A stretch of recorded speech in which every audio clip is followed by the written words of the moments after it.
What is going on, you beautiful people? My name is Liam T and welcome back to the channel. I just want to start this off quick by saying thank you for clicking on this video and taking some time out of your day to hear what I've got to say. It does mean a lot to me, and if you reach the end of the video and you found that you've had a good time or you've maybe learned something new, maybe consider leaving a like rating down below and a comment on what you want to see next. And I've got some laser guns to make, so let's get into it.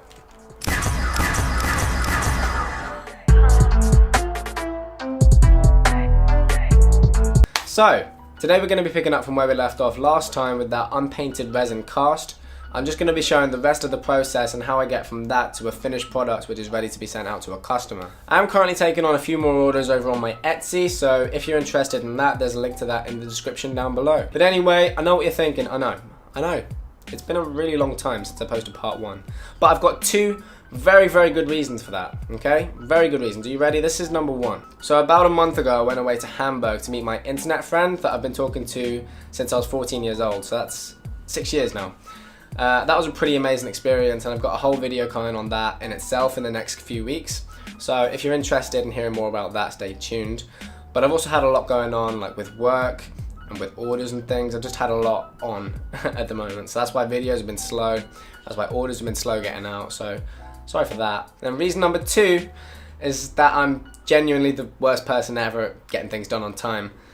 So if you do want to order something from me, I recommend you just go ahead and don't, because you're not going to see it for a long time. But that being said, I never get any complaints about quality. Whenever somebody does get something from me that I've made for them, they're always completely happy with the way that it looks and everything. It's just, I like to take my time, okay?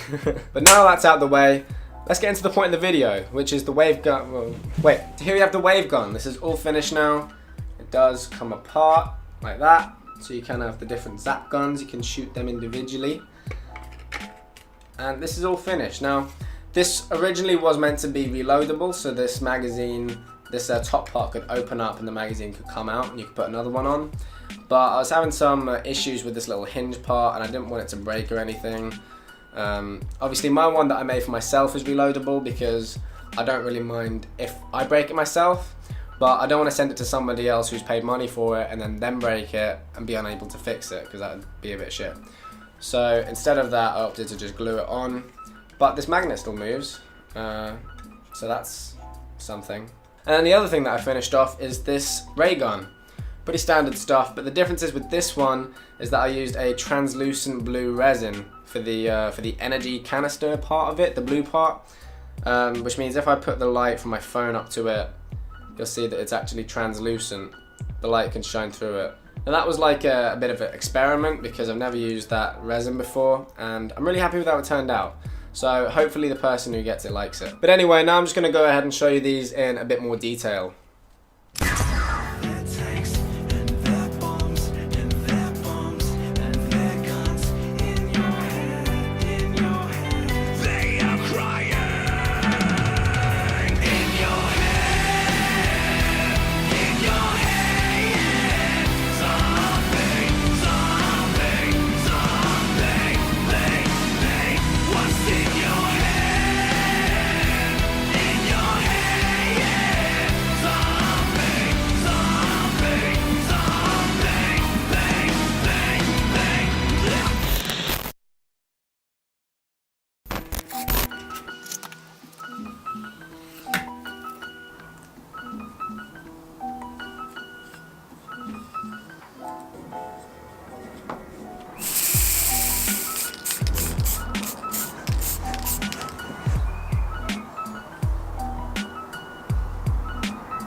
So that's it. You've now seen everything that goes into making the laser guns that I sell on my Etsy. Once again, if you're interested in those yourself and you want to get one, then there's a link to my Etsy in the description down below. But just real quick now, I just want to talk about my plans going forward with YouTube and this whole prop making stuff over the course of the next 6 months or so, because obviously Black Ops 4 is coming out this October, and I've got a few things planned for that, and I just want to discuss that real quick before I talk about where I'll be going after there as well, which I've thought about a little bit. So here are the ones that are completely, definitely confirmed. I'm going to be making the Hell's Retriever. I've already started that actually. That's in the background over there. You can't really see it because it's blurred and I know that, but I'm just going to blue ball you a little bit with it. It's over there. I've started work on that and I'll be showing more of that in the next couple of weeks. Once that's all done and I've started knocking those out, I'll be beginning working on a Blundergat replica. As you can tell, I'm cashing in on that Mob of the Dead remake because, you know, I like money and I'm evil. Grr. And then once they're all done, I've got a couple of ideas on where I want to go from there, but I'm not completely decided yet. I want to do something with masks again, which if you've been with me for a while, then you'll know that that's actually what I started out doing before I did ray guns and any of the Call of Duty stuff. I used to make masks. So I want to get back into making masks again because that was quite fun. But I've got so much that I need to do now anyway, like the blueprints for the Blundergat. I have started those, but the program that I used to use to design all my blueprints I can't use anymore. So I got myself Adobe Illustrator, but I really hate using that program. So it's a bit of a ball ache, but I'm working through it, and that should hopefully be done in the next few weeks. I should be able to start it then. Obviously I've got the Hell's Retriever on, I've got a lot of orders on at the moment, so very busy time to be Delta Props. Wow, I haven't called myself that in a while. But once again, if you want to stay up to date with what I'm working on, I'd recommend either subscribing to the channel or going over to my Instagram and following me there, because I post a lot of updates and things on my Instagram on my story, and I usually post the final pictures of whatever I make on my Instagram as well. So if you're interested, I'd go check those out. That's how to stay up to date. And I think that's it. So I just wanted to end this by saying, if you enjoyed the video, you don't need to like it or anything like that. Just know that I'm really grateful that you appreciate the work that I do. It really does mean a lot to me. There was a time back in January where I was thinking of packing all of this in and stopping making things because I thought I wasn't really enjoying it at the time. I had a lot of stuff going on with myself personally and I didn't think I could like juggle everything at once. But I took some time off and I'm back now, and I've come to the conclusion that I don't think I can just like stop doing this because I love it. I live for it. I love the dynamic of trying to outdo the things that I've done already and keep impressing you guys. So I'm probably just going to keep doing it until there's literally nobody watching anymore, which probably won't be too long. So once again, I hope you enjoyed the video. I hope you learned something new, and hopefully I'll see you in the next one.